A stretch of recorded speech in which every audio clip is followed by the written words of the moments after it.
todos e todas. Né? Para quem não me conhece, sou o professor Fábio Fonseca, sou do Departamento de Políticas Públicas, mestrado em Estudos Urbanos Regionais, e eu estou, aliás, nós estamos, o professor José Gomes está aqui também, do Estudos Urbanos Regionais, ele é PNPD CAPES, né?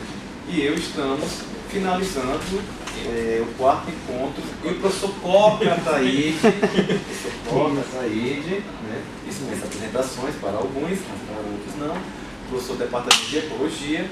Nós três estamos finalizando o quarto CEMAPA, Encontro de Socioeconomia do Meio Ambiente e Política Ambiental.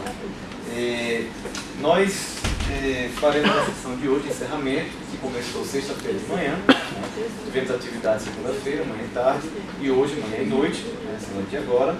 E vamos apresentar as 4 pessoas que vieram, né, que vão nesta ordem fazer a apresentação dos trabalhos deles. Né? O professor Emerson Passe, a professora Maria do Livramento, professora Júlia Petros, minha querida amiga Júlia Petros, de Noites Catalanas, e a professora Dolores, a professora Dolores lá de Belém.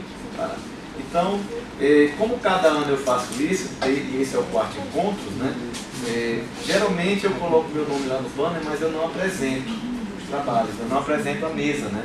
Eu sempre deixo para alguém apresentar as mesas, porque eu acho que é uma forma de incentivar as pessoas. Então, esse ano eu vou até fazer diferente dos anos passados, né? Nós temos aqui 2 mesas, a apresentação será de 30 minutos, mais ou menos, 30, 35 minutos, depois a gente abre para o debate rápido, né? Como já está sendo a dinâmica, 30, 35 minutos, e depois, a partir de 8h30, a gente faz uma paradinha, um lanchinho, não vou chamar coffee break, porque é lanchinho, né? Com direito a umas frutinhas, né? Um lanchinho ecológico, sustentável, tem aqui, já que ele está falando de ambiente e sociedade, né? Então, esse ano eu queria que a primeira pessoa a mediar a mesa, né, eu vou até distribuir, vai ser Rebeca, a minha aluna do mestrado, né, e Estudos Urbanos Regionais. Rebeca é economista e está aqui comigo nos Estudos Urbanos. Ela apresentou o trabalho dela hoje de manhã. Ela vai mediar a primeira sessão, esses 2 professores. 30, 35 minutos, abre para um debate, controle o tempo. Lidiane também, que é minha aluna de Estudos Urbanos e Regionais, esse ano também vai fazer mediação da mesa, vai mediar as 2 mesas que nós teremos depois do lanchinho. Né? Ainda vai ter então lanchinho, vocês controlem o tempo, 30, 35 minutos, não tinha comido, um pequeno debate. Professor, será? Ano passado, sobre como é que é, né? Então, eu agradeço desde já quem veio, agradeço aos 4 professores, a professora Maria do Livramento, que é da casa, e esse ano, né, como eu falei para a senhora antes, os Mirandas Clementino abrem e fecham o CEMAPA, né? Porque o filho dela, né, professor e daqui da casa, Marco Bruno Miranda, juiz do Tribunal de Justiça Federal, abriu para fazer a mediação da mesa, e o professor também está conosco aqui hoje. Agradeço meu amigo Emerson Passe, da Universidade Federal da FURG, de Rio Grande do Sul, a minha querida e amada e maravilhosa Júlia Petros, fizemos doutorado junto lá em Barcelona, né? Amiga de muitas boas e más horas também, né? Que amiga também tem uns mais momentos. E a minha amiga, minha nova amiga, né, lá do Pará, a professora Dolores Silva, que gentilmente aceitou o nosso convite, viajou cedo, difícil, mas chegou aqui e vai estar conosco aqui nessa última sessão de encerramento. Então, espero que vocês consigam aproveitar bastante, né, o dia de hoje, a noite de hoje, né? E quem não é daqui, né, nós temos canal no Facebook, canal no YouTube, página no Facebook, página, coloque o nome CEMAPA, que você vai... CEMAPA ou FRN, porque tem 2 CEMAPAs mais, tem um CEMAPA de Cochabamba, né, Laís, lá na Bolívia, e tem também um CEMAPA lá em Portugal. Isso, eu até gostaria de você CEMAPA Portugal, porque tem dinheiro, mas está totalmente diferente. No Instagram é o FRN CEMAPA. No Instagram é o FRN CEMAPA. No Instagram é o FRN CEMAPA, como ele falou isso. Tá, eu vou lhe dar agora. Então, Rebeca, assuma 30, 35 minutos, um debate rápido e depois... Para mim é uma grande honra mediar a mesa de 2 grandes mestres, né? O professor Emerson, que foi o primeiro contato que eu tive com a energia eólica, foi com os textos do professor Emerson, que é meu tema, né, de dissertação é sobre energia eólica. E assim que eu entrei no mestrado, o professor Fábio, ele mencionou o nome do professor Emerson. O professor Emerson participou também de uma aula no mestrado da disciplina do professor Fábio, e a professora Livramento, que para mim é uma referência desde a minha graduação em estudos sobre o Rio Grande do Norte, né, a minha maior referência. Então, para mim está sendo uma honra e um grande desafio, né, assim, ficar na mesa com dois grandes nomes. O professor Emerson, para quem não conhece, ele é doutor em Ciência Política pela Universidade Federal do Rio Grande do Sul e atua na área de Ciência Política e Relações Internacionais, com ênfase em cultura política, análise de políticas públicas, política comparada e metodologia de pesquisa. Por favor, professor, convido-lhe à mesa. Eu vou tomar a liberdade de fazer uma apresentação que usualmente eu não faço dessa forma, mas vou tomar a liberdade de fazer uma apresentação um pouco acadêmica mesmo,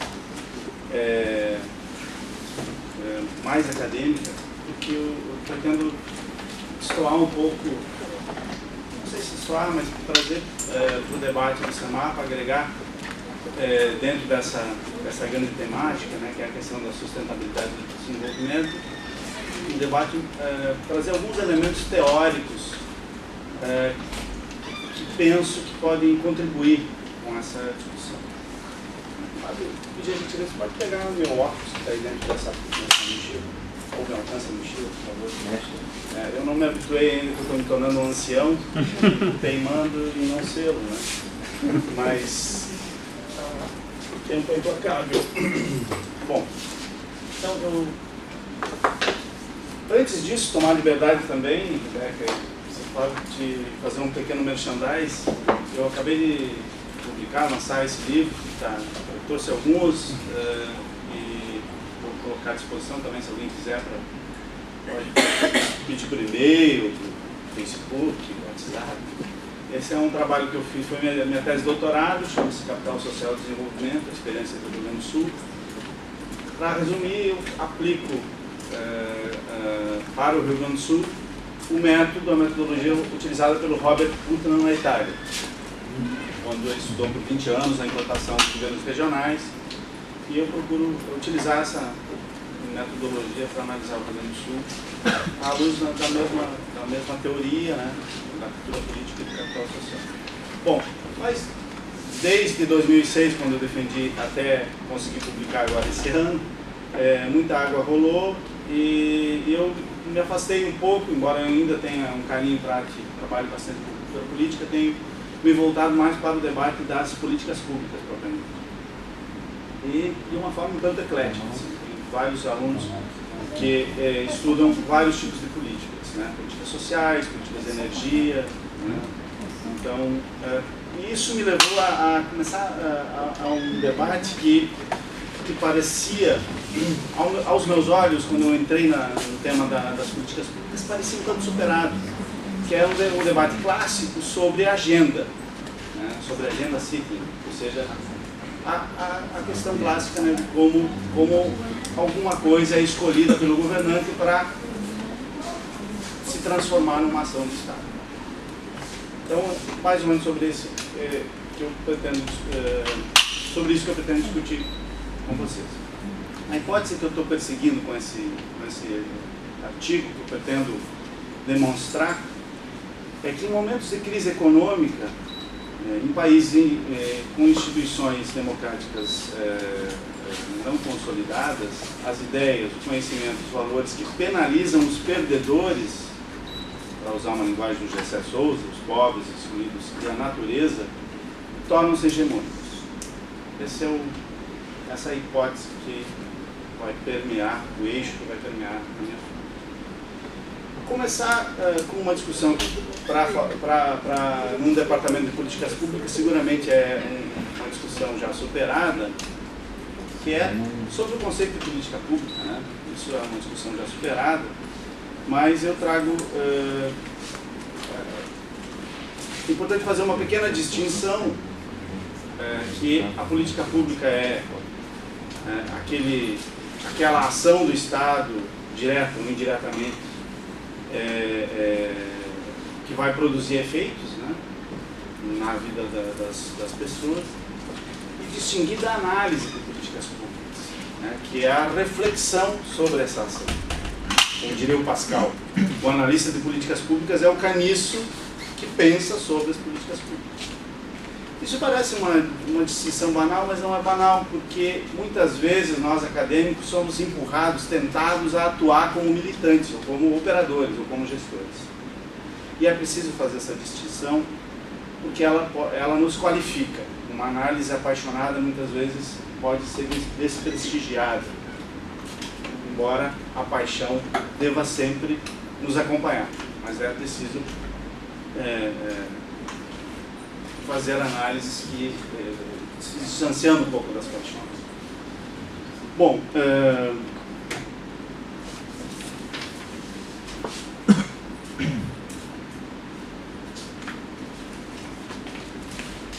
vou trabalhar duas teorias, grandes teorias, vamos dizer assim, uma muito mais consolidada, outra não tão consolidada, que explicam a ação dos governos. Mas antes disso, vou mostrar um slide para vocês,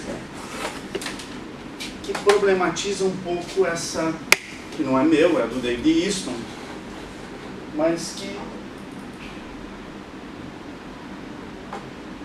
problematiza um pouco essa questão, essa pergunta.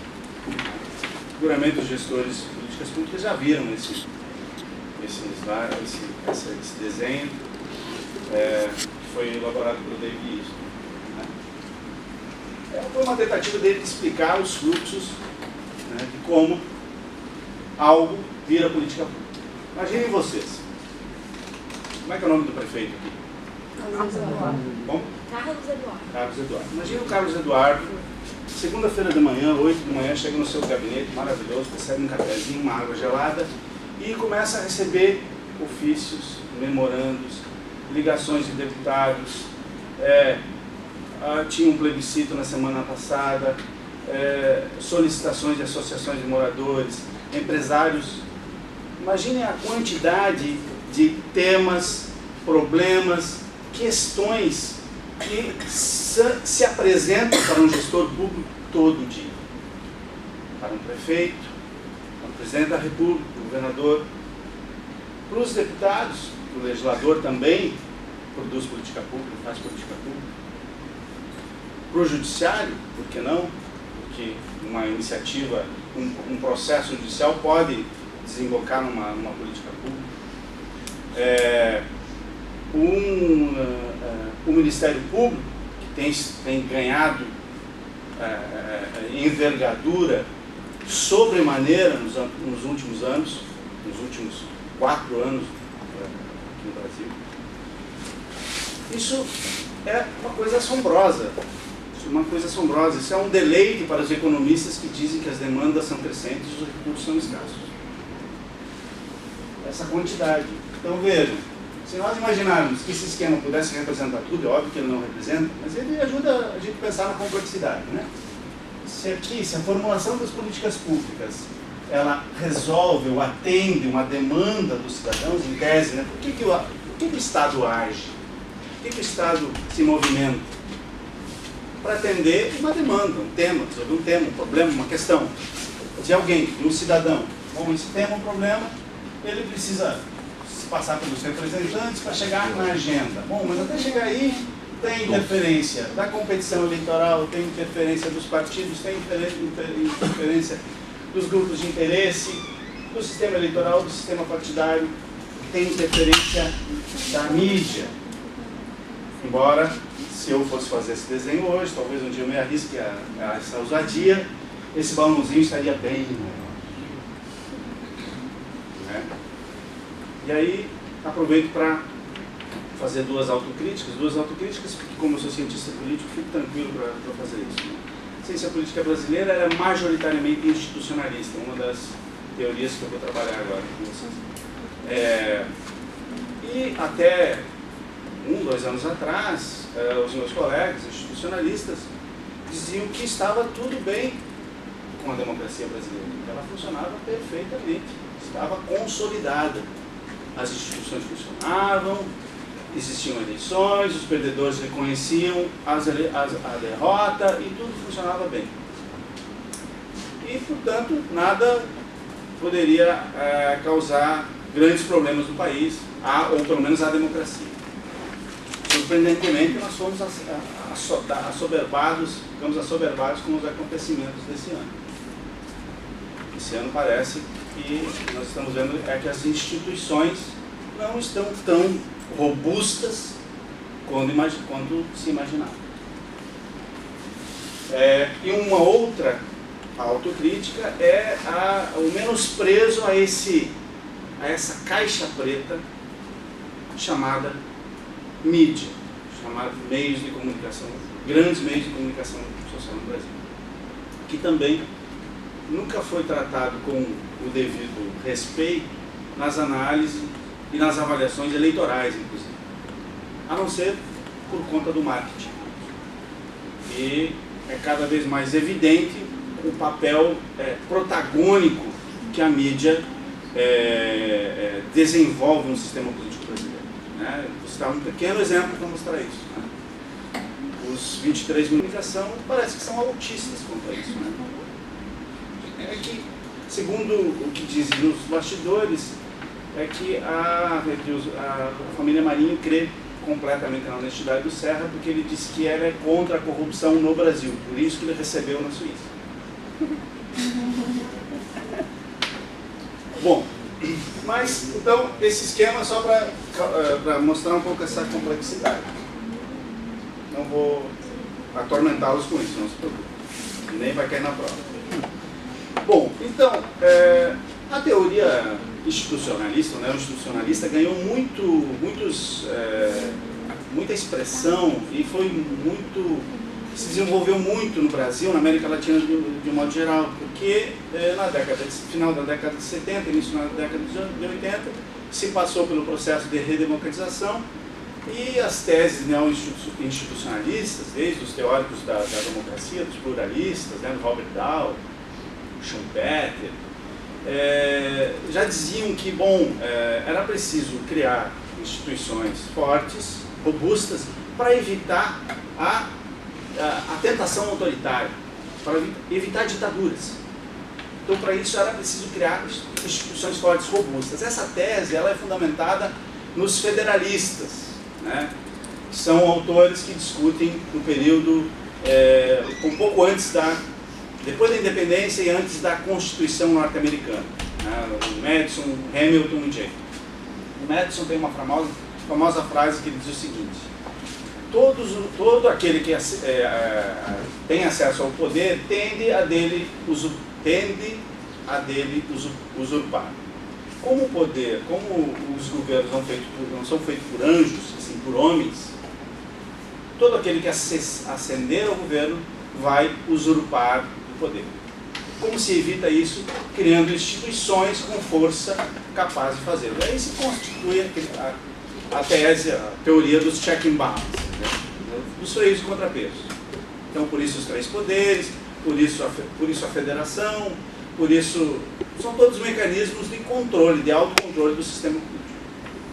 Então, quanto a isso, parece que, embora inicialmente havia uma crítica de alguns autores, dizendo que talvez não pudesse funcionar no Brasil por conta de um legislativo fragmentado e de uma presidência hipertrofiada, mas depois se criou a tese do presidencialismo de coalizão, que parece que foi vitoriosa. Bom, qual a principal virtude das instituições? Elas diminuem o custo de decisão, né? Que eu não preciso saber exatamente o que pensa cada indivíduo. Se ele faz parte de um partido, em tese, eu sei mais ou menos o que ele defende, porque um partido tem um programa, então as instituições dispensam, elas diminuem o esforço individual para a gente tomar uma decisão. E, por outro lado, estimulam e exigem,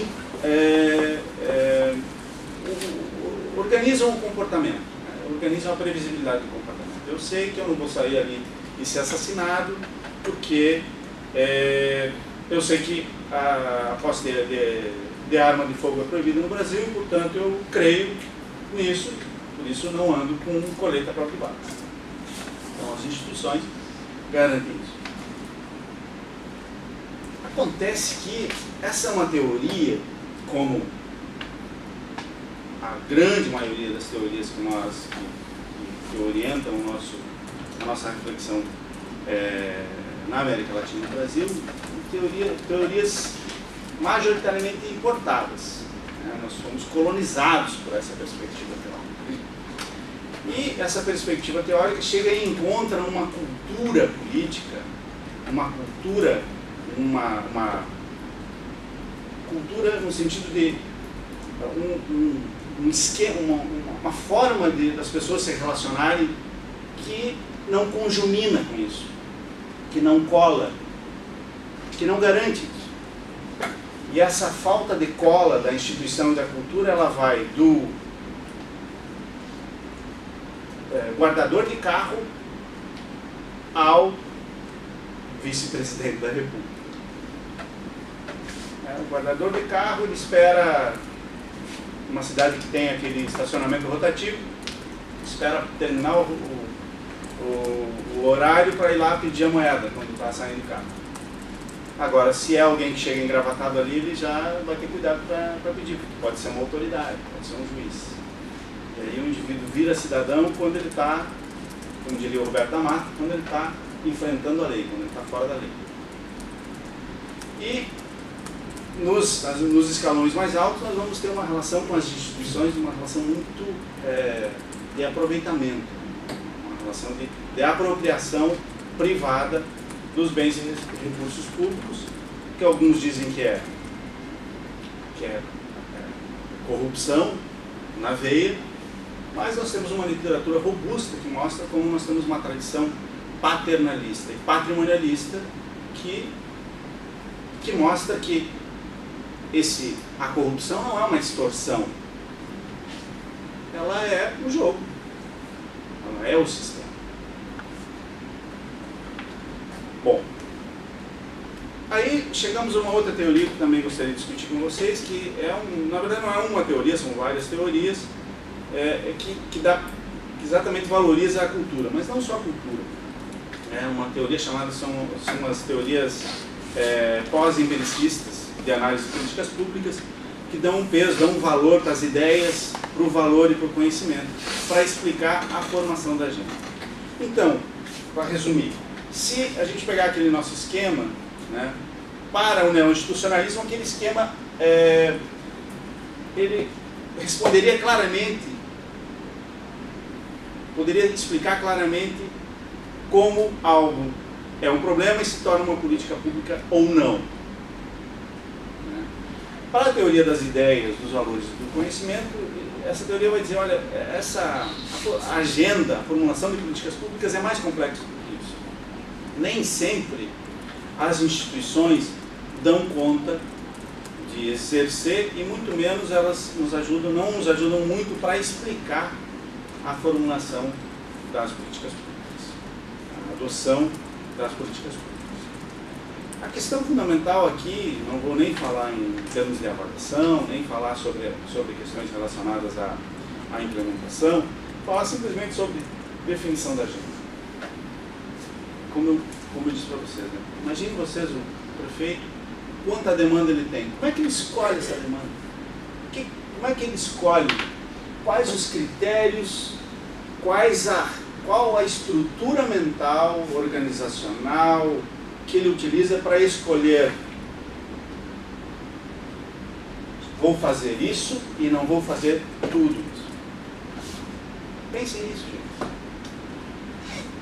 O neoinstitucionalismo vai dizer, não, a demanda mais importante vai ser aquela que vai ser tratada. A pergunta que essa afirmação precisa responder é a seguinte: mais importante para quem, cara? Mais importante para quem? A perspectiva neoinstitucionalista, ela relega para o segundo plano o que pensa, qual a ideologia do gestor, como é que foi o final de semana dele, os valores dele. Ou vocês acham que o governo do Rio de Janeiro com o Crivella agora vai ser completamente igual a qualquer outro governo de direita no país?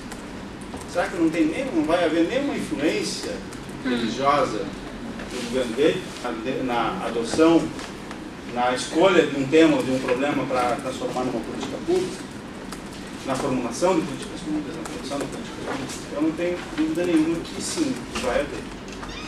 Bom, então essa perspectiva, que é uma perspectiva também, que é contemporânea do neoinstitucionalismo, mas ela tem ganho força na América Latina, no Brasil, mais recentemente, a partir dos estudos do Schatz Schneider, da Deborah Stone, do Baumgarten, do Johnny Sabatier.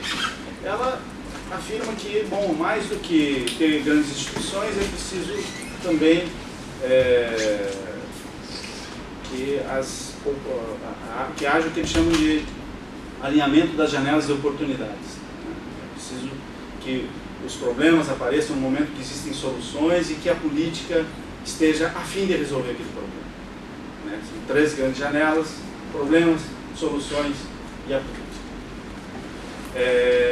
A Deborah Stone já diz, olha, bom, isso dá um peso importante para as ideias, mas o que as teorias pós-empiricistas vão dizer é que mais importante do que essas ideias, do que esse alinhamento das janelas, são os discursos que são proferidos. Porque uma política pública vai ser produzida a partir de certos discursos e, obviamente, os atores que vão formar esses discursos, eles não estão no vácuo, né? Não são atores sem identidade, sem CPF. Todo ator que se engalfinha no debate para produzir uma política pública, ele tem uma determinada força. E essa força vai fazer o seu argumento, o seu discurso, ter mais impacto ou menos impacto em determinados momentos. Bom, a partir daí, eu passo algumas provocações. A primeira delas diz respeito à complexidade. Nós tivemos vários debates aqui durante o SEMAPA, muito instigantes, muito interessantes, e que invariavelmente me fizeram pensar sobre isso. Bom, afinal de contas, como é difícil criar uma teoria que explique claramente, olha, você tem esses insumos, vai ter aquele resultado em termos de política. É muito difícil. Esse trânsito entre o tema e o resultado é muito difícil. Há uma complexidade muito grande. A segunda questão importante que eu quero chamar a atenção diz respeito ao protagonismo das instituições no processo. Embora esteja superada a definição que a política pública é aquilo que o Estado faz, porque ela pode ser também o que o Estado não faz, ela pode ser também o que o Estado faz de forma indireta, ou através de uma regulação. Isso não temos acordo nisso, mas ainda assim o Estado é protagonista na formulação e execução e implementação das políticas públicas. Por que ele é protagonista? Porque efetivamente é o Estado que controla o grande orçamento, que tem os recursos para executar as grandes políticas. É o Estado, falando aqui do Executivo, mas não só do Executivo, do Judiciário também. O Judiciário tem crescido seu protagonismo na elaboração de políticas públicas. O Ministério Público tem crescido muito, o Legislativo menos, é mais reativo, mas se a gente fizer toda a conta do impacto de uma votação ou de uma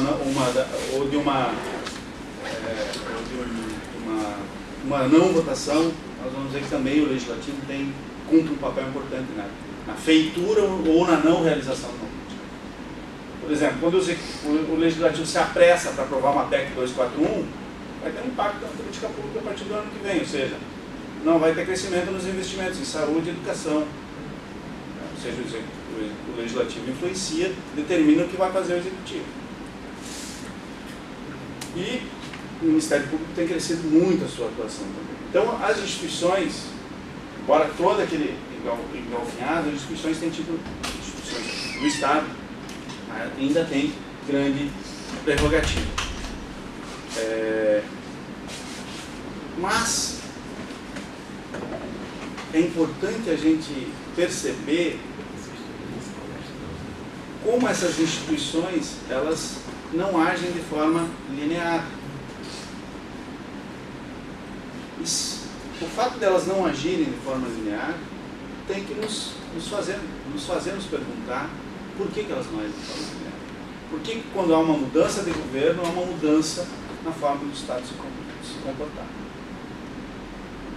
Ou seja, as ideias daquele indivíduo, daquele grupo que assume o poder, daquele pacto que assume o poder, os valores daquele grupo vão fazer diferença na forma não só de executar as políticas públicas, mas inclusive de filtrar e escolher aquelas que serão tratadas. Vou usar alguns exemplos depois para mostrar para vocês. E mais, também gostaria de chamar a atenção para que quando essas ideias, no momento de crise, se configuram como um pensamento único, como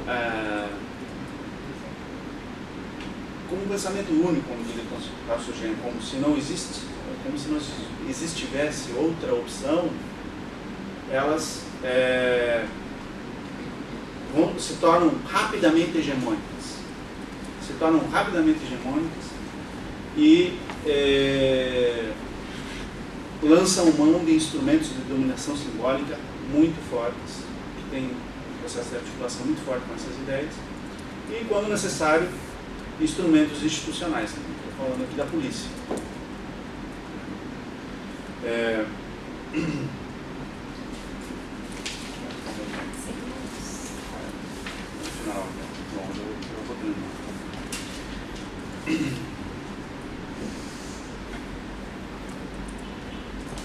Então, como eu disse, é muito claro que a história recente do Brasil mostra claramente como as ideias ou a ideologia vai fazer diferença nos governos. Basta a gente observar o pacto em torno do FHC, Fernando Henrique Cardoso, o pacto em torno do governo Lula, o pacto em torno do governo Dilma, o não pacto no segundo governo Dilma, e agora o pacto em torno do governo Temer. Há muitas figuras que se repetem, sim, mas há algumas que mudam, ou pelo menos mudam o comportamento, ou pelo menos parece que tornaram-se muito verdadeiras no período contemporâneo, muito verdadeiras. Em momentos de crise, parece que todos os sentimentos, que são aqueles, inclusive alguns que são demonizados socialmente, parece que são autorizados a serem expressos com bastante naturalidade, como xenofobia e outros dessa natureza.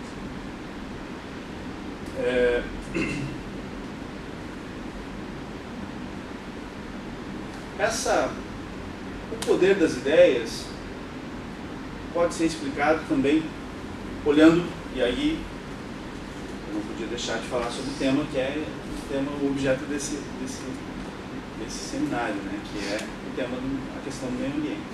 Quando a gente olha para o meio ambiente, é muito evidente esse processo e como as ideias, a ideologia e os valores fazem diferença.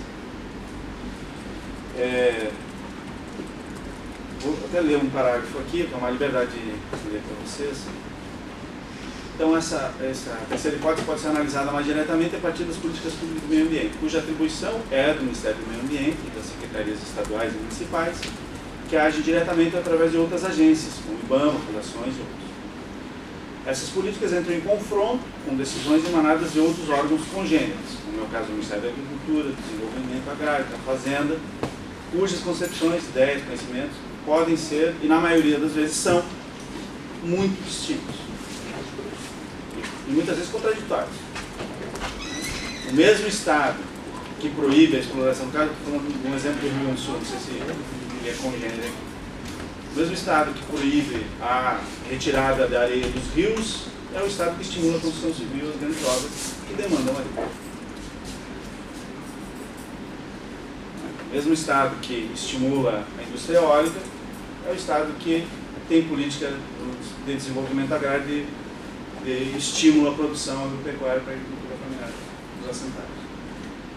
Isso revela posições diferentes, ideias, concepções diferentes que vão impactar de forma diferente. A minha tese fundamental é que isso tem produzido uma situação completamente paradoxal no Brasil. No momento hoje nós vivemos uma situação paradoxal. por exemplo, nós temos um grande apelo ao investimento das fontes alternativas de energia, né, eólica, solar e outras mais, para diminuir o uso intensivo de combustíveis fósseis, ao mesmo tempo em que a grande locomotiva da economia brasileira é, consensualmente, todos os economistas, a maioria dos economistas que eu conheço, é a indústria montadora de automóveis. O sonho nosso de cada dia é cada um ter o seu carro. Isso vai acontecer, daqui a pouco todo mundo vai ter seu carro, ninguém mais vai conseguir andar, né? Natal já tem algumas experiências assim também, em outros lugares muito mais.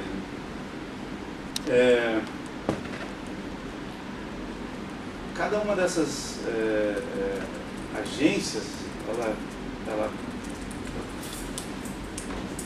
articula, desenvolve ações, né, que estão à sua disposição e que muitas vezes se contradiz com a demanda de outra agência. Então, esse conflito de ideias, ele tem que ser tem que ser utilizado como um instrumento para ajudar a compreender a agenda, né? Compreender por que um tema vai para a agenda e por que um tema não vai para a agenda. Por exemplo, eu vi num debate aqui que há uma tentativa de transformar uma área de proteção ambiental aqui em uma outra coisa, porque há um interesse em construir um porto na cidade. Esse interesse, essa concepção vai influenciar no bloqueio de uma agenda ou na realização de uma outra agenda, seguramente. Claro. Bom, para encerrar então, é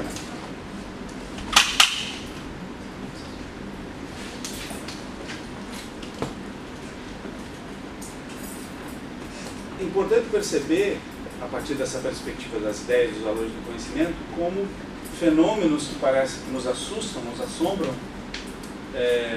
podem nos assombrar, eles estão completamente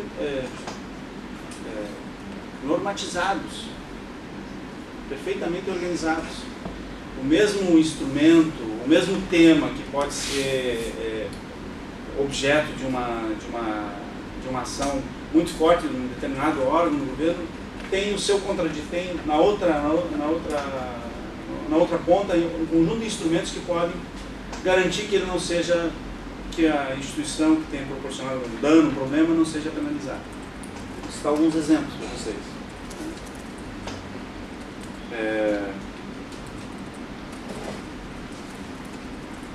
Alguns que vocês não conhecem, com certeza alguns que vocês já conhecem. Eu estudei uma usina hidrelétrica lá no Rio Grande do Sul, que quando ela recebeu a licença de operação, foi descoberta uma floresta de araucária. Vocês sabem o que é uma araucária? E descobriu-se uma floresta de araucária depois dela ter recebido a licença da operação. Então não tinha aparecido no licenciamento ambiental. E o juiz, o Ministério Público embargou, o juiz liberou usando o seguinte argumento: é um investimento muito grande para a sociedade brasileira para não manter a usina hidrelétrica por causa de umas árvorezinhas. Um outro exemplo disso é a mudança do eixo da usina hidrelétrica Barra Grande, da usina hidrelétrica Belo Monte, né? O eixo da barragem foi mudado de 9 km, sem licença ambiental. Agora, um exemplo mais evidente, que tem ganho, inclusive, em proporções internacionais, o rompimento da barragem da Samara. Bom, todos esses exemplos mostram que em momentos de crise, em momentos tensionados, as instituições não dão conta mesmo na democracia, elas não dão conta para socorrer exatamente aqueles que mais precisam das instituições, que são os pobres e a natureza. Exatamente esses são os maiores perdedores. E a minha hipótese final, só para terminar de forma tanto deprimente, é que essa situação tende a se recrudescer nos próximos anos. Nos próximos 2 anos, pelo menos. Por quê? Porque nós tivemos com um impeachment, um golpe, não quero entrar nesse debate, não criar uma polêmica. Eu tenho convicção que foi golpe, mas tivemos esse processo. O pacto em torno do presidente se restabeleceu. Aqueles que são contrários a isso tentaram uma mobilização e imaginávamos, bom, nós vamos conseguir fazer um enfrentamento a isso, né, de uma volta. O que nos disseram as urnas nas eleições municipais? É isso aí. Tivemos um processo de endireitamento do país. As esquerdas, todas as esquerdas perderam, todas invariavelmente. E o PT, que era o partido centro-esquerda, vamos dizer assim, pelo menos que tinha uma proeminência maior, perdeu muito, muito. Foi quase aniquilado. Então, por isso a tendência de recrudescimento. E recrudescimento, insisto em frisar, contra os perdedores, como diria o Gessé Souza, os pobres e a natureza, que é mais pobre que os próprios pobres, entende? Vai defender. Bom, isso é nada mais do que a vitória, como diria o P.R. Anderson, da conquista absoluta de um pensamento único, né, que torna-se hegemônico, ou seja, não há outra saída, é preciso colocar isso em marcha.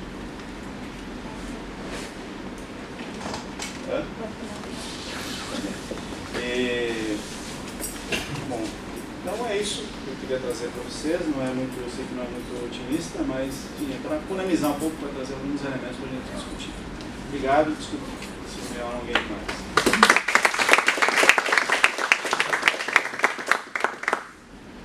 Bom, vamos abrir agora para um pequeno debate, perguntas, abrir as inscrições.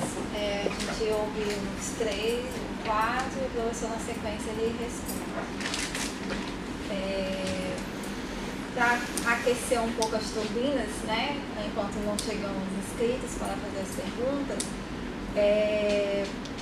tem um ponto que o senhor tocou na sua fala, que é algo que eu tenho acompanhado, tanto na leitura que eu faço sobre a questão ambiental, quanto na questão política, que é uma palavrinha que eu ouço recorrentemente, que é cultura. A cultura, que o senhor mencionou aí, ela influencia na formatação das políticas públicas, no comportamento político e, inclusive, ela abre margem para, no caso da gente, da nossa cultura brasileira, para a corrupção. E na questão do meio ambiente, diversos autores, quando apontam a questão da problemática ambiental, sinalizam a questão da cultura, uma reforma realmente de como nós vemos o meio ambiente, né, para realmente a gente conseguir ter uma conciliação com o meio ambiente.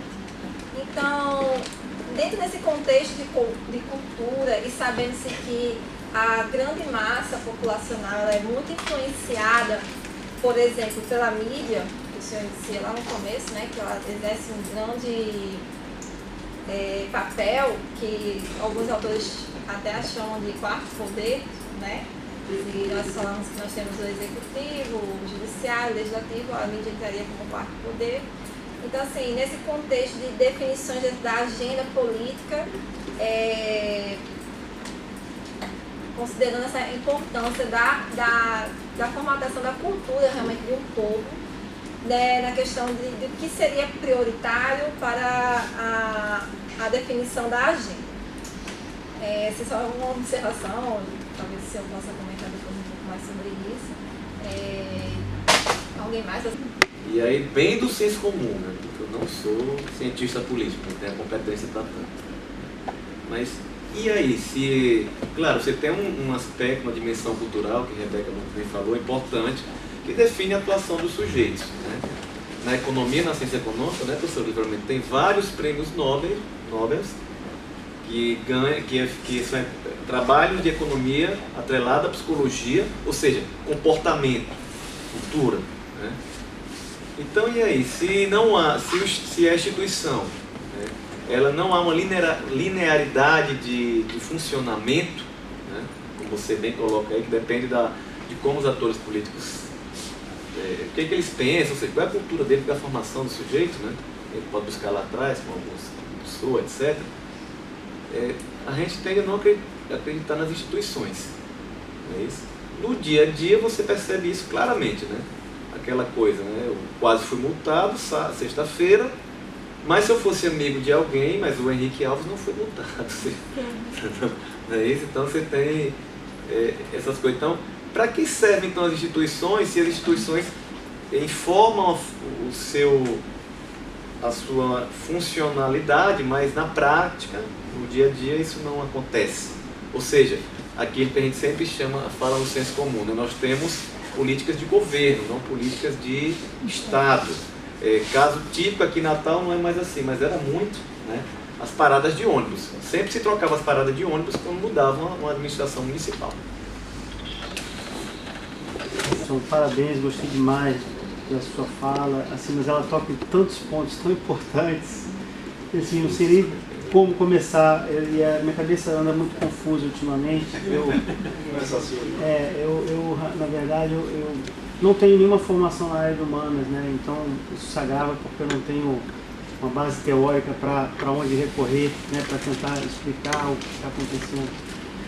Mas eu tenho muita preocupação em relação à questão da democracia no Brasil. Quer dizer, que tipo de democracia nós temos? Essa é uma pergunta que eu tenho.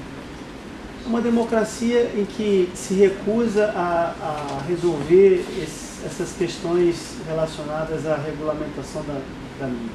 Disputa. Uma disputa muito forte entre atores que têm narrativas, argumentos diferentes. E não podemos ser ingênuos e imaginar que a força que cada um carrega não faz diferença. Agora, eu também não sou um pluralista clássico que acha que ela é simplesmente uma disputa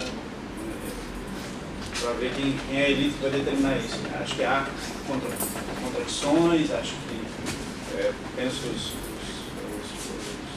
movimentos sociais têm condições de fazer uma reflexão. Mas é essencialmente uma grande disputa de poder.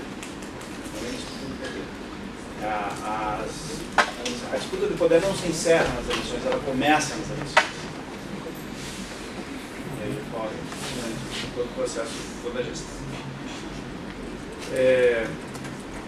Na verdade, eu penso do ponto de vista analítico, né? Como a minha provocação aqui é do ponto de vista analítico, é como pensar, como trazer novas possibilidades interpretativas para tentar entender esse processo. Então, nesse sentido que as ideias, que os valores, quero dizer, que fazem diferença. E é claro que se nós temos um Conselho Nacional de Desenvolvimento, onde há a participação do seu Jorge Gerdau e a participação do Emerson, o que é que o Lula vai ouvir? O Emerson? Não é. Capital intelectual, capital cultural que o seu Jorge Gerdau tem, não sei se vocês conhecem, um grande empresário do Rio Grande do Sul, tem negócio no mundo todo, seguramente é ele. Então, isso faz diferença. Bom, para que servem as instituições, professor Fábio? Tem algumas que eu me arrisquei a dizer no momento de raiva, que deveriam ser extirpadas do nosso sistema, que elas não servem. Mas foi no momento de raiva, não tenho coragem de dizer isso publicamente, porque seguramente serei... Faltaremos ao Olimpiar. As instituições cumprem um papel importante. O problema é que as instituições, em determinados momentos, elas também se tornam atores no processo, ganham autonomia e funcionam de forma com uma certa autonomia. Vou citar um caso que é muito curioso. Nesse projeto de estudos projeto de pesquisa que eu estudei, a bacia hidrográfica do Rio Uruguai, que tem 5 grandes usinas hidrelétricas, como ela é uma bacia hidrográfica na divisa de Santa Catarina e Rio Grande do Sul, tanto o Ministério Público do Rio Grande do Sul quanto de Santa Catarina tem ascendência sobre o empreendimento. É acionado invariavelmente. E o movimento de atingido por barragem acionou o Ministério Público de Santa Catarina e o Ministério Público do Rio Grande do Sul, fez a mesma petição, a mesma provocação, e os Ministérios Públicos, o mesmo Ministério Público Federal, teve determinações contraditórias. Um mandou fechar e o outro mandou liberar. Isso é para vocês perceberem quão, né, essas instituições também têm autonomia. E algumas realmente, né, a gente vê que tem grandes dificuldades de funcionar no Brasil, como a Polícia Militar. As polícias militares, nós vamos ter que ter coragem de enfrentar esse tema. Né? O que fazer com as polícias militares? Né? A turbulência da Polícia Militar está mais comprovada, das polícias militares, né? Está mais comprovada. Então, não entendo o que a gente precisa fazer. Na verdade, o que acontece é que essas teorias não dizem que, elas não jogam para fora as teorias econômicas, que dizem que o indivíduo sempre faz um cálculo, né, entre o que ganha e o que perde para tomar uma decisão. Não é isso. As instituições ajudam a diminuir o custo para se tomar uma decisão. Por exemplo, se eu vou comprar alguma coisa numa instituição, num supermercado conhecido, obviamente que eu vou ter uma relação com esse supermercado diferente do que um lugar que eu nunca estive. Então a instituição serve para isso, né? Para melhorar e acelerar a capacidade de tomar decisões. E aí, levando para o universal, a lei é uma instituição. Então, se eu descumprir a lei, eu sei que vou ser penalizado por isso. Então, a lei funciona como uma sanção. O grande problema é quando nós temos situações em que a lei é sistematicamente descumprida. Nós temos, inclusive, um clichê, uma frase da nossa cultura que explica isso. Né? Diz o seguinte: a lei não pegou. Os juízes, eu já ouvi juiz, promotor, chefe de polícia dizendo: ah, não, essa lei não pegou. Isso é a falência do sistema, né? A lei não pegou. Ou seja, uma lei anacrônica, onde a cultura venceu. Bom, professor Coca, o senhor me fez Coca? Eu lamento não poder solucionar essa sua questão. Eu gostaria muito e fiquei muito provocado, né? Mas eu penso que vou tecer alguns comentários, né? Primeiro, a América Latina, a democracia no mundo, ela está sob impasse. Já esse impasse não é novo, já vem desde a Primavera Árabe, que foi cantada como, né, a nona maravilha do mundo, e pariu um rato. Né? Hoje os ditadores atuais são piores, né, já estão sendo considerados piores que os anteriores. Então, vivemos um impasse. Penso que, em parte, por conta de que ela é um modelo também pasteurizado, né?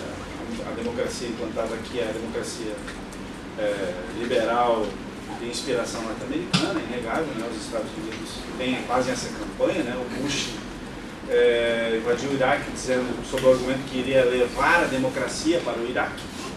Né? Então, isso não é pouca coisa. Então, isso já revela que há uma desconexão com aqueles que vão sofrer, vão ser impactados pela democracia. Acho que é um primeiro impasse. O segundo impasse, pensar em democracias com maiores níveis de participação com grandes populações, é algo bastante delicado, embora que, bom, a tecnologia pode nos ajudar, existem outros mecanismos, mas há aquilo que um colega meu esses dias, a frase que um colega meu cunhou esses dias, chamada as armadilhas da participação. Muitas vezes a participação ela é nefasta, inclusive. Por exemplo, se abre a participação no Conselho de Meio Ambiente do município e as únicas pessoas que participam da reunião do Conselho são os empresários do sistema que tem interesses imobiliários. Bom, a participação está aberta. Aqueles que participaram possivelmente vão canalizar os seus interesses nesse espaço. Então, que participação é essa também? Né? Não é algo também que carrega necessariamente não não é algo necessariamente bom. E penso que o problema pensando do ponto de vista muito normativo, assim, eu não gosto de ser normativo, eu não sou do direito, me controlo muito nisso, mas do ponto de vista bem normativo, quase utópico, há uma contradição muito forte entre uma democracia como um valor e o modo de vida que nós levamos. O modo de vida que nós levamos é um modo de vida necessariamente antidemocrático. É impossível nós levarmos um modo de vida norte-americano para todo o planeta. É possível, não só do ponto de vista político, mas do ponto de vista econômico, do ponto de vista social. São grandes impasses. E a brasileira nós temos dois grandes impasses, eu acho, duas grandes limitações. Eu percebo claramente, aqui é uma especulação, só uma especulação. Uma articulação muito forte entre o conservadorismo, os setores mais conservadores brasileiros, não os setores liberais. O pacto que cerca o governo Temer hoje não tem nada de liberal, tem alguma coisa de neoliberal, mas não tem nada de liberal. São os setores mais conservadores clássicos, né, da sociedade brasileira, que tem se conectado muito fortemente, me perdoe se há alguém que seja fiel, mas se conectar muito fortemente a algumas religiões que têm tido grande audiência neopentecostal. E essa conexão tem proporcionado uma grande armadilha da participação. Grandes multidões vencem no voto.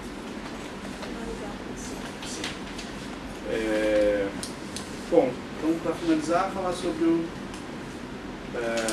a questão do por que é golpe, né, Leandro? Depois conversa com ele, porque não dá tempo. Não dá? É. Pois fala. Depois conversam, viu? Obrigada pela sua